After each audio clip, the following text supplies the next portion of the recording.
आकरो का रिपोर्ट करे हुए Shahjahan inter club league championship 2025 शानदार अख्ताम Dhabeji sports and youth affairs department की ज़ेर-ए-इत्माम इंटर क्लब लीग चैंपियनशिप जो final Syed Mohammad Ali Shah football ground Dhabeji में थियो, जंहिंमें Khan brothers football club Dhabeji young Pakistan football club Bilal Nagar Dhabeji के विच में थियो, जेको खान ब्रदर्स 0-1 गोल तां शिकस्त ॾिनी ट्रॉफी खटे वरिती। इवेंट में 8 टीमों हिस्सो वरितो। 21 फरवरी खां 27 फरवरी ताईं जारी रहियो।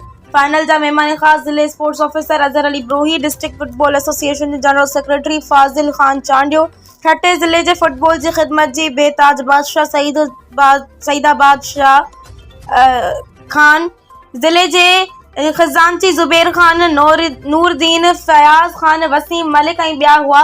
फाइनल खटींदड़ टीम के ट्रॉफी सां गॾु कैश 10,000, हाराईंदड़ टीम के 5,000 कैश ऐं ट्रॉफी ॾिनी वई। खिलाड़ियुनि खे इनामात सां गॾु शील्डूं, medals, best score, best goalkeepers के इनामात ॾिना विया। टूर्नामेंट जो बहितरीन रांदीगर जो एवॉर्ड साहिल सईद खान खे ॾिनो वियो। टूर्नामेंट में बतौर रेफरी जो किरदार अब्दुल हफीज़ शौकियो खे ॾिनो वियो। हमाद बेग खे बहितरीन फोटोग्राफी मीडिया कवरेज ते एवॉर्ड मिलियो। मोहम्मद खान के शानदार प्रोग्राम करण ते district sports officer Azhar Ali Brohi पारां खराज तहसीन पेश कयो वियो। कामयाब चैंपियनशिप मक़ामी फुटबॉल लाइ अहम कदम साबित थींदो। कमेंटेटर हाशिम खान के एवॉर्ड ॾिनो वियो। आख़िर में ख़िताब कंदे ज़िले ऑफिसर अज़हर अली ब्रोही चयो त मुंहिंजी कोशिश आहे रांदियुनि जे ग्राउंड्स जे मालिकी करियूं। हिन वक़्तु 4 ग्राउंडनि लाइ DC ठटो खे लिखी ॾिनो आहे, जेको जल्द इन्हनि ग्राउंड्स लाइ कमु करे शुरू थींदो।